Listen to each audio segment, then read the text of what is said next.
Well, one of the commemorative observances in focus is the International Day of Parliamentarians. Now, why is this important in the Nigerian perspective is a big question to ask.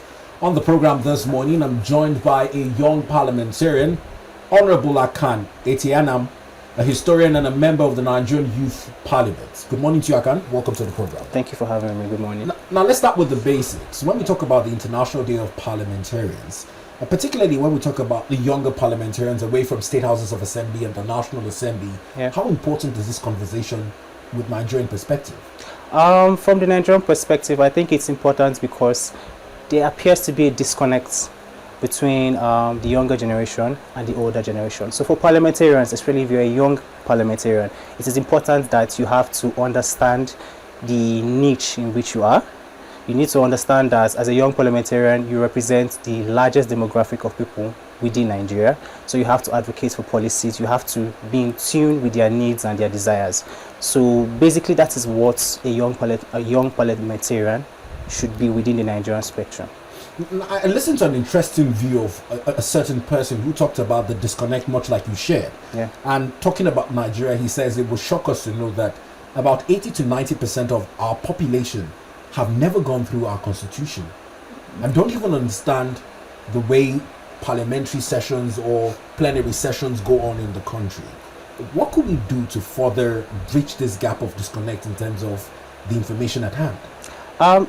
Well, first of all, that statistic was wild, but it could be accurate because there's a large number of Nigerians that may have a copy of the constitution but have never gone beyond 2 pages. They don't understand the nuances within the constitution. So what should we do? I think the basic and the most important thing is to consistently educate Nigerians. So I would speak of the organizations in the country that do civic engagement. I work for an organization that I serve in an organization actually that seeks to train school prefects. So you educate the younger people right from the secondary school, junior secondary, senior secondary, then maybe university. You should enable them to understand the differences in parliamentary structure, to understand the constitution, understand local government system, understand local government autonomy. The organizations that are striving to do that, they have not necessarily hit the target points because, again, we're a country of over 200 million people. It's hard to hit a target point. But that is just the way we should focus. We should ensure that the younger generation are educated. They should understand that it's a civic duty. You're supposed to understand how your country works. You're not just supposed to look for money. Understand how your country works first, because eventually the power would get to you. As much as they keep on saying the youth are the future of tomorrow, eventually the power would get to us, but we would not understand how the system works. We would make the same mistakes as our elders.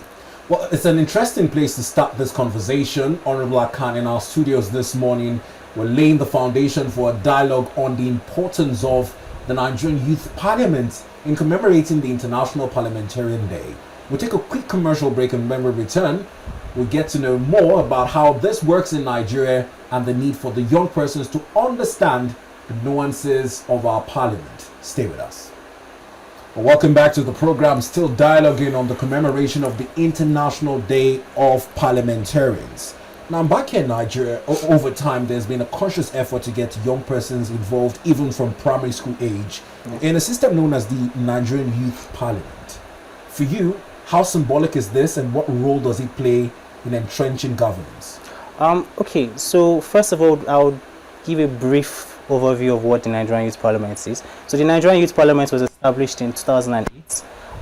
It's an organization under the Federal Ministry of Youth Development and the National Assembly. So what they do is they train young people. So we're 109. Each senatorial district has a young parliamentarian. So we're basically junior senators. So what we do is we advocate for policies that should help to push youth development. We shadow senators. We understand where we are able to understand the dynamics within the National Assembly, legislative drafting, how to push for policies. So one of the key legacy projects of the Nigerian Youth Parliament, or one of the key legacy bills or acts now, is the Not Too Young to Run Act. That was a brainchild of the Nigerian Youth Parliament before it became an act. So going forward, the Nigerian Youth Parliament is supposed to be able to have a crucial role within the governance structure, because we are the ones that would feel the pulse of the young people across the country. So we are the ones that are supposed to push for these bills. We're the ones that are supposed to advocate and liaise through the Ministry of Youth Development to ensure that these things come to light. Now, talk about your personal interest. For you as a young person, at what point in your life did you think to yourself and say, you know what, I'm going to be aspiring to be a junior senator? How did it come to you? It's a very complex story. So my dad was a parliamentarian. He was in House of Reps. I was born into a family of politicians. I have cousins that are in government, cousins that are in and out of government, State House of Assembly, Deputy Governorship, Senate. So I've always been around politics. I've always known politics. I think I used to laugh. People used to laugh when I tell that story. But my first political meeting that I attended, I was 5 years old. I was just sitting there, but I kind of knew where I was. So I've always known that eventually I would go into politics. So I learned, I was around, I've served a few people. So I've always known I would be around politics. So what I did was I trained myself. I had to understand the political dynamics. I had to understand the political game. I think I was 18 when I first started going around elections. So like electoral teams. I was 18, 19. So I've always been involved in some sort of way within the political structure. So it's not something that I woke up and I said, oh, I have to be. Something I was sort of born into. At 18, you became eligible to vote. Beyond having a voter's card, did you also have any party membership card? I was a member of the People's Democratic Party, the PDP. So I was always actively involved within the political space in Akwa Ibom State. I remember this is not my first time trying to join the Youth Parliament, it's the second try. So there I have always been around or actively around the structure. So it's something that has always been, I don't want to say passion because that's a word that has been overused, but something that I've always felt I needed to do because again, once you understand the political dynamics, you feel it is your duty to participate and to ensure that mistakes that have been made, you are able to know and then come in and correct them. So that's what has always been my guiding principle. Now you spoke of the brainchild of the Nigerian Youth Parliament being the Not Too Young to Run bill. Now many have talked about the ambitions of young persons, particularly in vying for elective offices, as being hindered by the cost of vying. First, the indication of interest form and all the lobbying and canvassing through party primaries.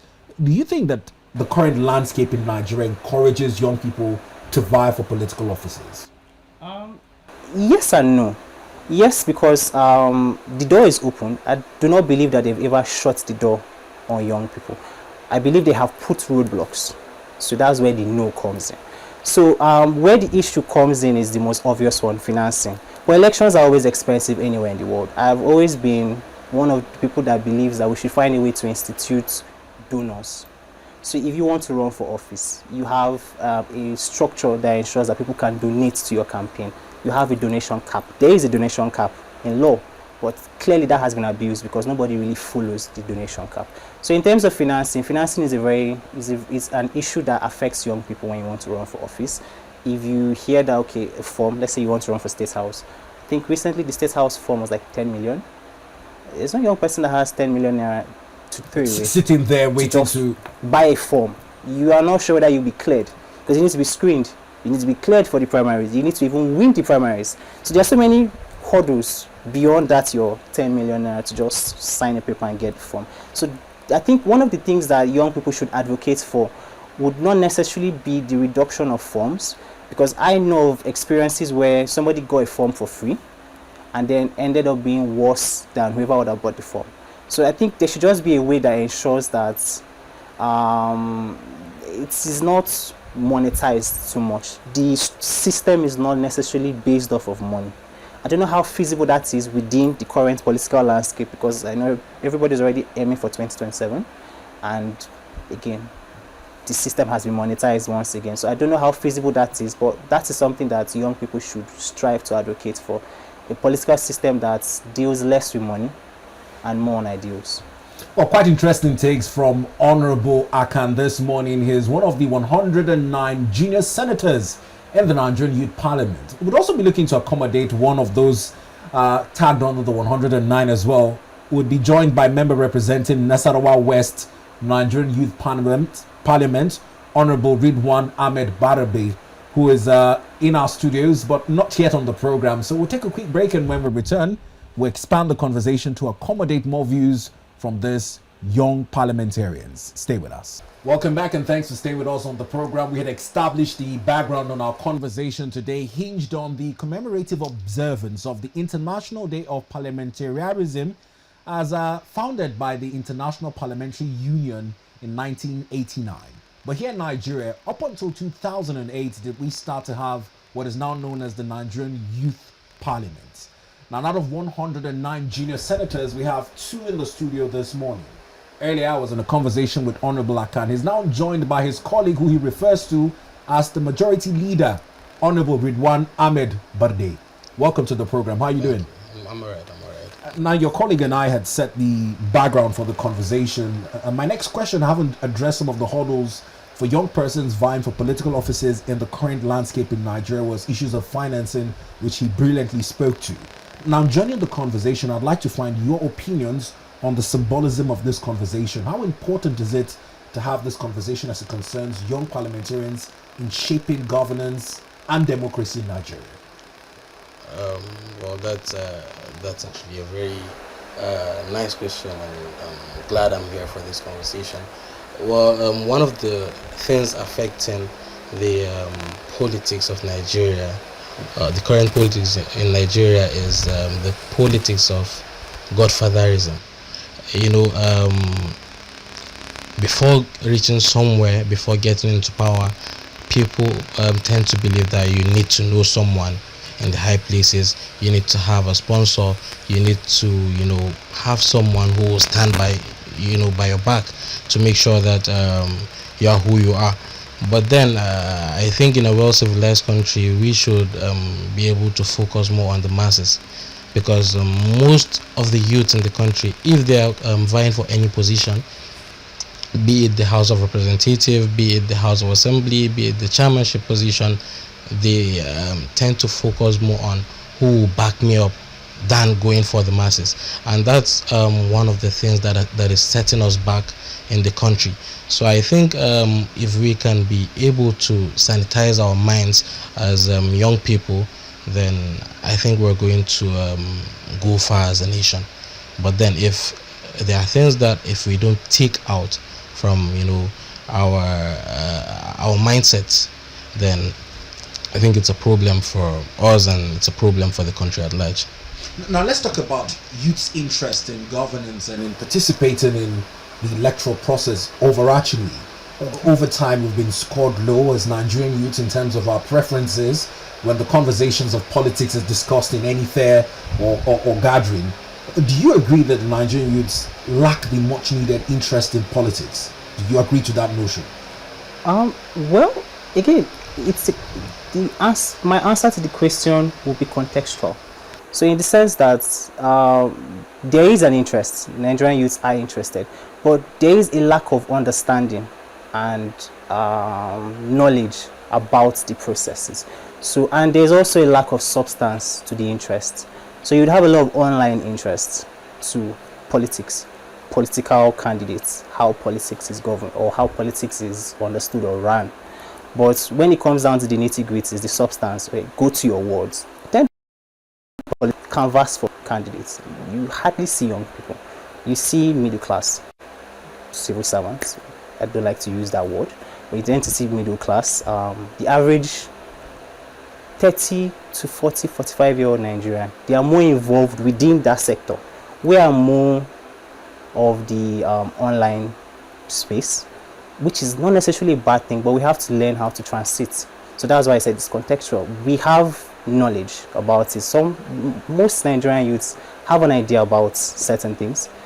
They don't have a full understanding, so you have to educate them. You have to show them the path. You have to guide them. It's very important. Guidance is even more important than education, so that they don't go down the other path. So there's no defined answer. So it just depends on the context. Your colleague has said it depends on the context here. Now, in the context of the youth parliament, do you believe that it is breaching that gap in showing that the youths are indeed interested in national development and legislation? In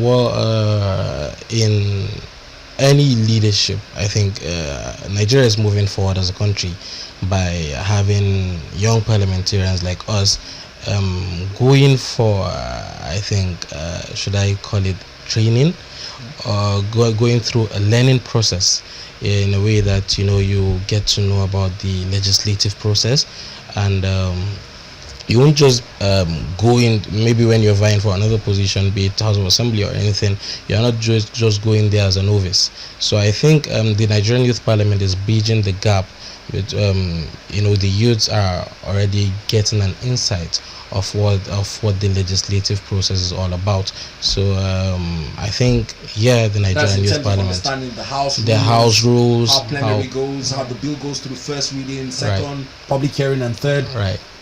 Right. And I'm asking this because when you look at social media reactions to certain incidences that have happened in the National Assembly, it seems as though a lot of those comments come from the uninformed angle. People do not understand that there are certain legislative processes. It's based on sentiments, I think.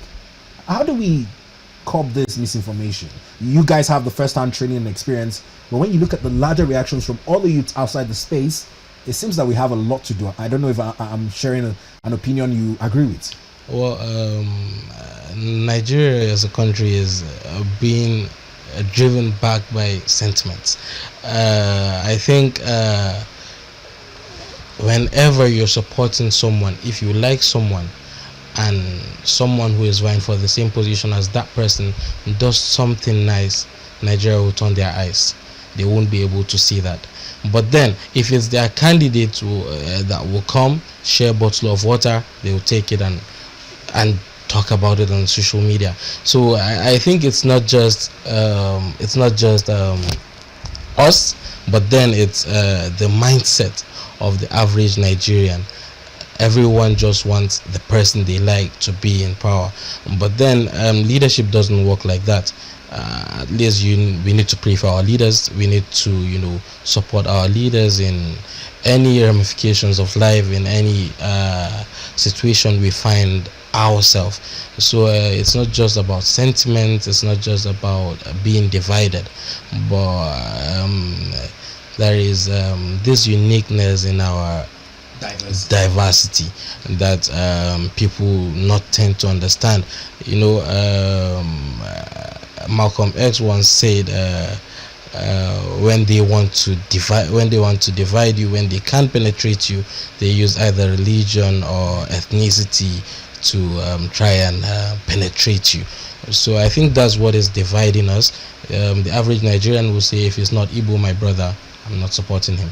If it's not Yoruba, my brother, I'm not supporting him. If it's not Hausa, my brother, I'm not supporting him. And the moment we don't keep this aside and try focusing on a great leader for our country, then I think it's a setback for the country at large. Interesting comments there, and this brings us to another angle of the conversation. He's talked about religion, ethnicity. There's the issue of gender.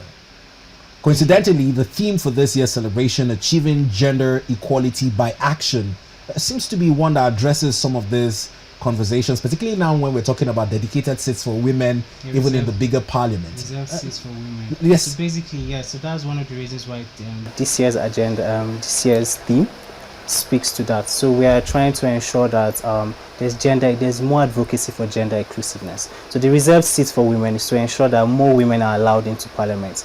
It speaks on the earlier conversation we had about how the difficulties that young people face. Yes. So if you now have dedicated seats for women, you've kind of curbed that. There's more possibility for 35% affirmative action for women within the governance structure. And if that becomes successful, you are now able to break it down through the various governance structures. So you go to the executive, you ensure that could now work there, because there's a template that has been set in the National Assembly.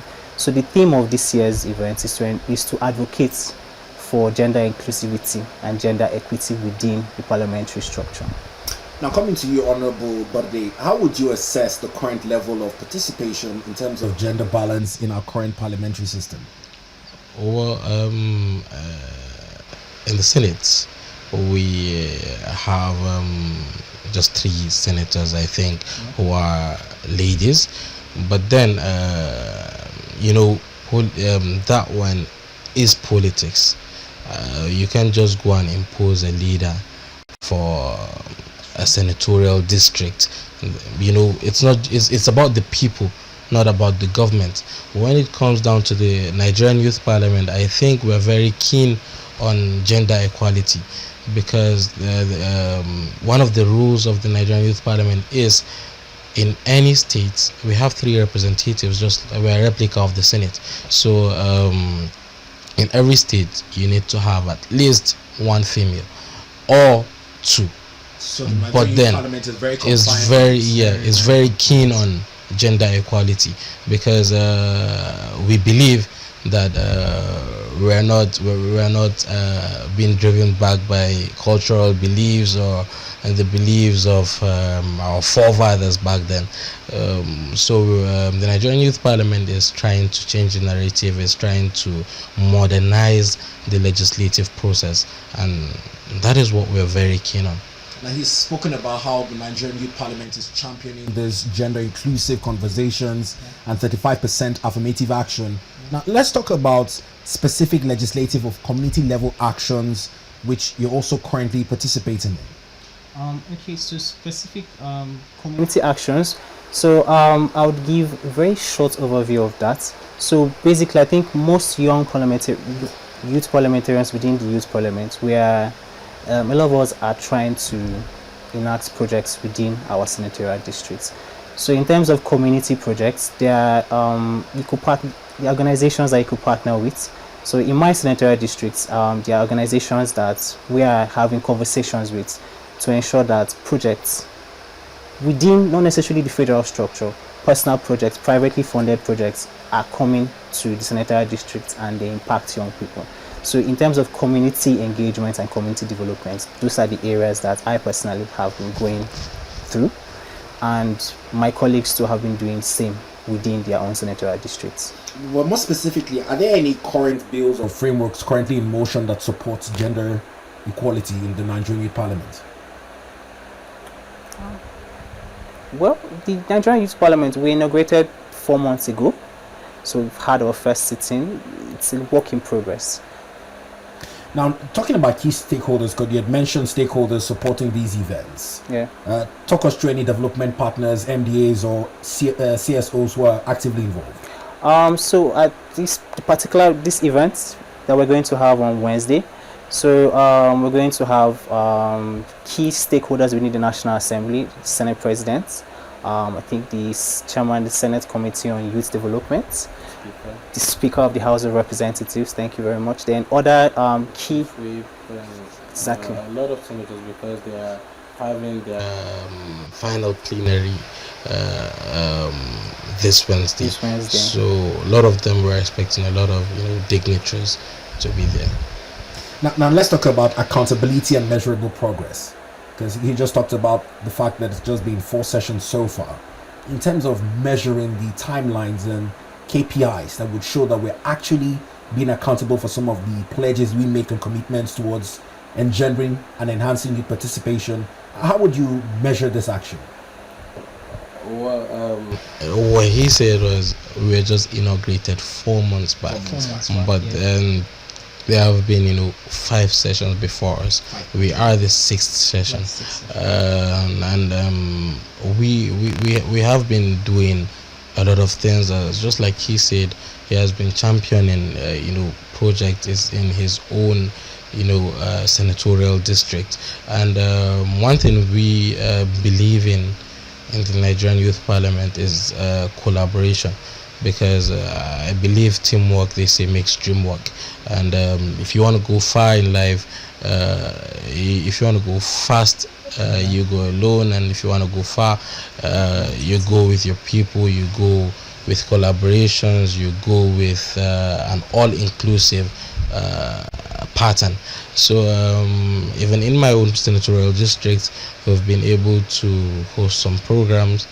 I did the Discover the Woman in You program for the ladies, where we empowered them, where we we empowered them with we brought in experts from different places around the country to teach them on how to make sanitary pads for themselves, because of the economic I won't call it hardship, but the economic economic constraint that we're having in the country. So we brought in experts that will tutor them on how to do that. We hosted article writing competition in universities to make sure that we are able to see the youths that are ready, that have the mindset of leadership, that are also smart, and see how we can be able to, if possible, sponsor some of them, empower some of them, and put them in the right places. Apart from that, we're able to do a program which is the youth participation in politics, and we are planning on doing youth sensitization on electoral process. We're expecting maybe September. We're still working with our team to make sure that that program comes to life. We did so many programs even before in getting into the parliament, but I think we're talking about what we have done in the parliament right now. Well, so I must thank you, gentlemen. It's been quite interesting having this conversation with you. I'm hoping we can revisit it after your event on Wednesday. But we're wishing you all the best in changing the narrative in Nigeria. We appreciate you.